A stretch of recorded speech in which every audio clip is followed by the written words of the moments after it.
Tell you one little interesting experience. The day I went aboard, we went up a gangplank here, and it was after lunch because I had been working on the Oklahoma that morning. They had raised it at the dock, righted it, and they were cleaning it out. I was down about 4 holes deep with a bucket, picking up trash, bones, whatever. They was pulling it up with ropes to the top side and up and down. At noon, they called for 10 guys, and I was one of them. We lashed and carried to the truck. The old truck took us, and we got on the Indy. As soon as we got up there, they took the gangplank up, took off. We reported to the fire control workshop every morning, and sometimes when we had muster, the whole division would meet up here on the quarterdeck. But that was about once a month or whatever. My workstations included 2 20mm guns here, and this quad 40 and this quad 40. At general quarters, I was in this gun turret. When the torpedoes hit, somehow I just instinctively knew it was a torpedo. I never had been on a ship been torpedoed before. But I jumped out of my bunk and went to my locker and put on a pair of pants and a shirt. And somewhere along the way I'd got a float life raft in there, life raft belt that we put around our waist, which I had hanging on my bunk. And I put it on and went topside, went across the quarterdeck. They had a lot of guys up there that were hurt and burned, hollering for help.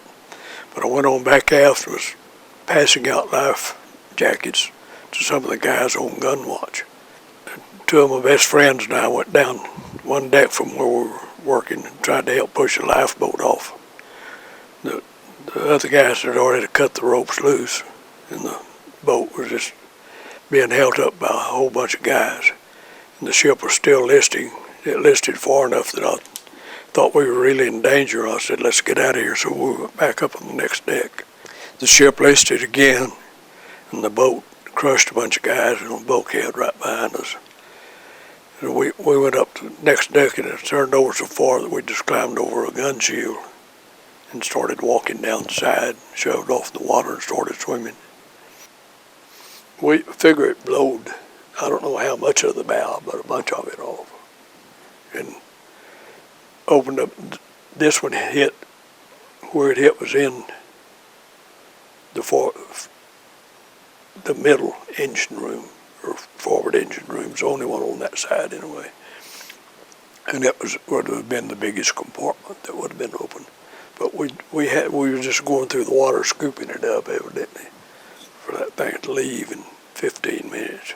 My bunk was right back about in the second room over from the outside, and on would have been one deck down below here. I went through here and up on the next deck and then out on the quarterdeck, which is right down here. And I went back through the hangar and along under here and went back up to where this boat's at and went up there to our workshop. And that's the little boat we was trying to get off. The only thing there was to see on the ship was the part where I was back aft and on that side, because everything else was going down by the bow and on the right-hand side. Guys were jumping off of the edge of the ship. The fans were still turning up out of the water, big old fans going around. Some of them didn't miss them. That was a bad sight. Before I went down here, I could see guys jumping off back there. And one guy, a great big bald-headed baker, made bread for us every night. He didn't miss the propeller. Neither one of them hit it. I hadn't swam more than 50 yards away from the ship when I heard a big, long, the weirdest sound I ever heard, siren sound. Turned around and looked back. The ship was just headed right straight down. The tail end of it was still maybe 20 or 30 feet above the water, but it just looked like going right straight down, making a awful awfulest sound I've heard.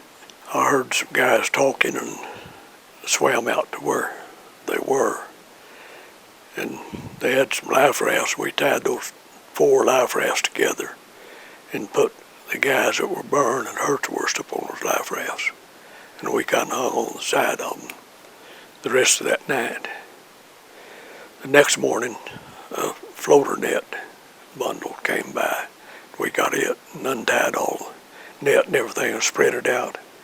And it's kind of like a floating platform where there probably was 50 or 60 guys who were able to get up on it. And that's where I spent the next 4 days and 5 nights. And when we went off the ship, that oil was thick. It was too thick on top of all the water. Everybody covered the oil and black, everything. And we floated out of it from time to time, but most of the time we float back into it.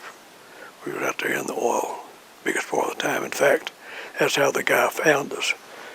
The guy that found us was flying a routine submarine patrol from an island down south of us.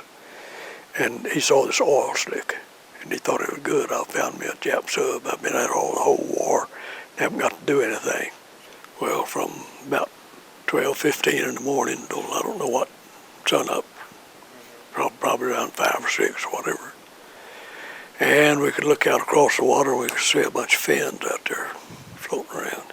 A lot of the guys would leave the bunch and swim away. They thought they were swimming out to an island or something. They wouldn't get very far. You'd see a fin come along, take them under the water, and they'd be gone. Late that afternoon, after they found us, hallucinations were taking over for everybody, even I. I swam off of the net, swam out a ways, and one of my friends was on there with me, swam out and got me, pulled me back. In a little bit I went out, swam out again. He come, got me, pulled me back on the net, and said, "Lebow," said, "if you go again, I can't come get you, I'm too tired." He said, "What are you doing anyway?" I said, "Didn't you see them boxes of stuff that was dropped down in planes this morning?" He said, "Some of them was crates of B-29s. We put that thing together and fly home." The next thing I remember after that, I was in the bottom of a blow-up life raft, cranking a radio generator. Next thing I knew, I was laying in a litter up on the deck where they had pulled me up with a hoist. I don't remember how long time it was before I remember sitting in the mess hall at a table for a little while, drinking some orange juice. And then, next time I woke up, I was in a bunk. I woke up, there was 4 guys around the bunk trying to put a needle in my arm to give me whatever it is they give you, glucose. I just wanted to get home, see my wife and babies.